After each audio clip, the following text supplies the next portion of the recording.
Hi, friends, and welcome to NC Family's weekly update for the week ending October the 27th, 2023. Jerry? Yes. Hey there. Hello. Yes. Well, as you can see, we're a little bit casual today, and that's because we're celebrating the fact that the North Carolina General Assembly has finally adjourned this session of the legislature. For the most part. For the most part, All right. exactly. So the legislature drew the regular long legislative session, and it was a long session, Jerry, right? Mm-hmm. It was about 9 months. They've been in session since the end of January, and finally drew things to a close. One of the last things that they did this week, before they adjourned on Wednesday, was to pass new district maps for Congress and for the State House and State Senate. But going back to the adjournment resolution, you said sort of. They Right. sort of ended because the adjournment resolution actually calls the state legislature back into session on Wednesday, November the 29th. And they will, according to the adjournment resolution, consider a limited scope of issues, things such as potential overrides of bills that have been vetoed by the governor, appointments and confirmations to positions in appointed office in the state government, bills addressing legal challenges to recently passed legislation, any other redistricting bills that they may need to act on, and several other specific matters. The legislature also, according to the adjournment resolution, plans to come back into session once a month until April, or the end of April, when it looks like they're going to begin the short legislative session, which is kind of the regular short session in the even number year of the legislature. So, Jerry, this is kind of a new schedule that we're seeing with the General Assembly now. It is. And of course, we're, in theory, have a part-time legislature. And I know this is challenging for members who, many of them have professions at home in addition to their service in the legislature. All these, though, just as you mentioned, John, you gave that list of items that they can consider. Those are the same ones listed for each of those months. So it's kind of on, I guess, emergency type basis where they're not going to come back to do any new legislation, but they may need to take up things as a result of things like court challenges to the new district lines. Well, and I would just say, Jerry, it used to be that the regular session would adjourn and they would be gone for months until they came back for the subsequent long or short legislative session. Now they're coming back on a much more regular basis. And so I think for us that just means that we've got to remain vigilant. We've got to be paying attention because we know that there's supposedly a limited scope of issues that they can consider during these daily, monthly sessions, but that happen one day per month. But, you know, what is allowed to come up really depends upon the leadership and the rules chair in both the chambers and all that sort of thing. So we've got to remain vigilant and just stay on top of things that are happening downtown. Exactly. Yep. So also on Wednesday, the Republican-led General Assembly gave final approval to new congressional and state legislative district maps. So the maps, which passed both chambers, did so by party line votes, so all Republicans voting for them, all Democrats voting against them. And these maps redraw North Carolina's 14 congressional districts, 50 state Senate districts, and 120 state House districts. The new U.S. House map reportedly, based on primarily partisan data, the party makeup of the districts based on prior elections, looks like it will favor the election of up to 10 Republicans, 3 Democrats, and then one of those districts is very, very competitive. North Carolina's current congressional delegation is made up of 7 Republicans and 7 Democrats, so the map redraw really can make a pretty significant difference in what our congressional delegation looks like. Right. And of course, this is something that happens, in theory, every 10 years after a census. And it's what happened recently. They recently redrew the maps. The courts ruled against them. They were redrawn. Now they're coming back, redrawing again. But this is the normal course of action. Yeah, the normal course of action used to be that after the census that happened every 10 years, congressional maps and state legislative district maps were redrawn, but now North Carolina has just faced consistent legal challenges, litigation, challenging these maps, both in state and federal courts. And so we are seeing redistricting happen almost every election cycle in North Carolina. So yeah, it's going to be interesting to see what transpires with respect to these maps. Jerry, the new North Carolina Senate map strongly favors returning a Republican majority to the state Senate, but it does not guarantee the election of a Republican supermajority. And that supermajority is important, as we have seen, to override potential vetoes by the governor. That would require that Republicans take 30 of the 50 seats in the Senate. Republicans currently hold 30 of the 50 seats in the Senate, so they, by the slimmest of margins, hold a supermajority in the state Senate, but these maps pretty much guarantee that Republicans are going to continue to maintain a majority in that chamber, but not necessarily a supermajority. Right. Similar situation in the state House. The North Carolina redrawn House map pretty much favors Republicans maintaining a majority in the state House, but it does not at all guarantee that Republicans will maintain a supermajority. And just like in the Senate, Republicans hold a supermajority by just enough seats, 72 of the 120 seats in the North Carolina House. So, Jerry, and one of the interesting factors with redistricting is that the governor does not have the authority to veto district maps, but as you said, these maps may not be the maps that ultimately preside over our elections next year because. Right. Well, one thing, you never know how the court's going to apply different arguments that are made as to whether or not, under our Constitution, the General Assembly is given the role of drawing these maps, but they are required to follow certain guidelines under the law. If you wanted to hear, and we won't go into the details, but hours of debate this week, actually at the General Assembly website, NCLEG, you can go and listen to under the House archives. The Senate debate's not on their website. But it's interesting because you can understand as you listen to them, they're laying the groundwork for the arguments that will be made in court challenging these new lines. Yep. You're exactly right. And down below the video, there will be a link to the redistricting page on the North Carolina General Assembly website so that you can go and have at it. You can look at the actual, what the maps, the Congressional, the State Senate, and the State House maps look like. You can look at the stat packs, which is all the data and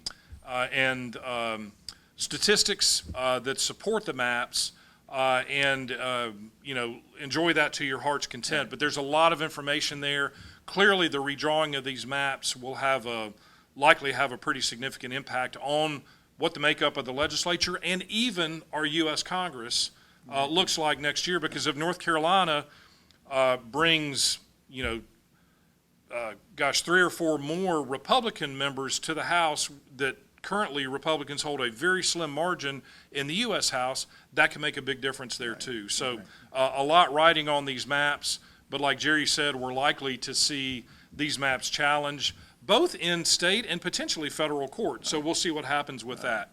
But we'll be following it pretty closely. And I guess another note on that, the makeup of the state Supreme Court has changed. Yes. So people will look at that as how that may impact the decisions that are being made on these challenges in court. Yeah. At least at the state level. So stay tuned on that. It will be very interesting, needless to say. And finally, some really exciting news from our nation's capital. After 3 weeks of turmoil following the ouster of former Speaker Kevin McCarthy in the United States House of Representatives, a new leader has finally emerged. On Wednesday, House Republicans elected Congressman Mike Johnson of Louisiana to become the new Speaker of the United States House. Mike is serving in his 4th term in Congress and is a solid pro-life, pro-family conservative. He's a father of 4, an attorney, and previously worked with our friends at Alliance Defending Freedom.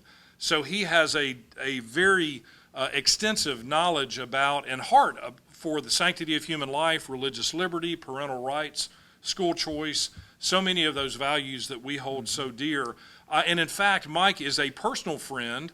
He is a brother in Christ and is a trusted ally who will lead the U.S. House with integrity, with wisdom, and most importantly, with faith, because he absolutely is a man of faith. So we could not be more excited about this. It's amazing, Jerry, to see the Lord's hand at work in, what many consider to be just a crazy and unfortunate circumstance in Congress that led to the Speaker McCarthy being removed as Speaker of the House. But then God has used this opportunity to raise up a man like Mike Johnson to serve. Right. And it's interesting you say that, John, because on Thursday morning, Tom Kakadalis, our pastor outreach director, he has a monthly Zoom call with pastors across the state. And for this month, before this new election of a new speaker happened, he asked Congressman Dan Bishop to come and speak, knowing that Dan is a Christian.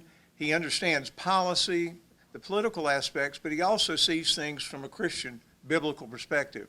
So it was exciting that he was on the Zoom call right after this election had happened. And Dan, obviously, he understands the issues very well, how important it is, who is placed in office. He knew the dynamics of all the different people who were being considered as the new speaker, knew the challenges that seemed to get bigger every day. And Dan used the words you just used, John. He said, and he wasn't using them lightly. You could tell in his heart and in his mind. He said, there was no question that you could see the hand of God in making this happen. To literally place Mike Johnson in this new role. And a lot of things. I mean, I think we're going to have a link. You had it in a story this week to his acceptance speech. Very open about his faith.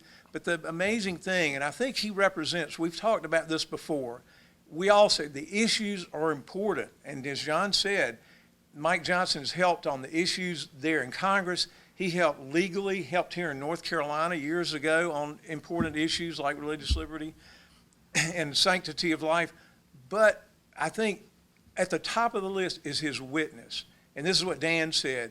People may not agree with Mike Johnson on things, but people like him. He will stand strong, but he's gracious. And that's a good reminder that we can try to keep in front of ourselves as we're involved with issues, involved with government.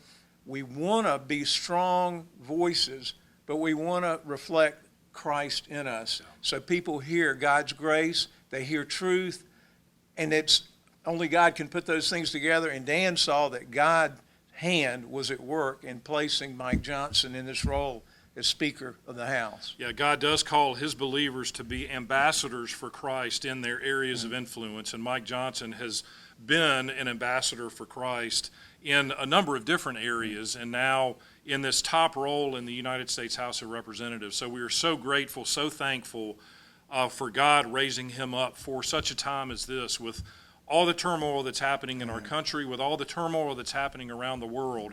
Having a strong leader, a man of faith in this role is so, so critically important. So we praise God and thank God for raising Mike up at a time like this, and for Mike's willingness to step into that role and to do it so graciously. So, friends, please pray for Congressman, Speaker now, Mike Johnson from Louisiana, as he enters this new role in Congress. Pray for our Congress. Pray for our nation. Pray for the world. There is so much going on around the globe, especially in Israel and other areas, that we just need to seek God's mercy, God's guidance, God's wisdom on. One other thing we would be remiss if we did not recognize, and we definitely want to recognize, that during all this turmoil in Congress, in the U.S. House, that North Carolina Congressman Patrick McHenry served a critically important role as temporary speaker, as Speaker pro tem during this time, to help shepherd the House into a direction where they could ultimately bring someone into that leadership role as Speaker and bring the House together. And I think Mike Johnson, as he gave his acceptance speech, he reached out to both sides of the aisle, and that shows his winsome nature, his desire to operate in a bipartisan manner, but to stay true to the values and the agenda and issues that he holds dear. So we're really excited about that, but we do want to give a shout out to Patrick McHenry North Carolina Congressman Patrick McHenry for his leadership role, especially during this very tumultuous transition. And so kudos to him, and we just thank him for that. So, Jerry, I think, do you have anything else to add? One thing that comes to mind, and maybe we need to bring this up in another one of our times together with you, is just what John, God tells us, pray for those who are in authority. And we need to put up the information. Capitol Commission here in North Carolina has a daily email that puts in front of you members of Congress, members of the legislature, members of the executive branch, judicial branch, and it's a wonderful way to remember to pray, and to pray specifically for members who are in of our government leadership roles, that we all need to be praying for them. Yep. And in this case, we have seen, as Dan Bishop said, an answer to prayer and who God raised up to be in leadership over the U.S. House of Representatives. Yeah, that's a great point. And Jerry, we do mention this resource, this daily email from Capitol Commission that prompts us to pray for our national and state leaders. So we will put a link to that below the video, and encourage you to sign up to receive that. It's great. You can see the faces, the pictures of these elected officials and appointed officials, and it just prompts us to pray for them, to remember them on a daily basis. So yeah, take advantage of that. And thank you for your prayers and your continued support for the Family Policy Council. We really do appreciate it. We do see God's hand at work, just like we did in the U.S. House of Representatives this week, and also in the state legislature. So continue your prayers, continue your support. As we partner together in this, we really can work together to honor God, and to operate within the structure of the fortunate opportunities that we have with the kind of government that we have in our state and in our nation. So we're really blessed. We're blessed by God, and we need to step up and step into that role of engaging in our elected form of government. So, Jerry, thank you for your wisdom and your input and your leadership here. And friends, with that, well, thanks. With that, we just want to say thank you. Have a wonderful weekend.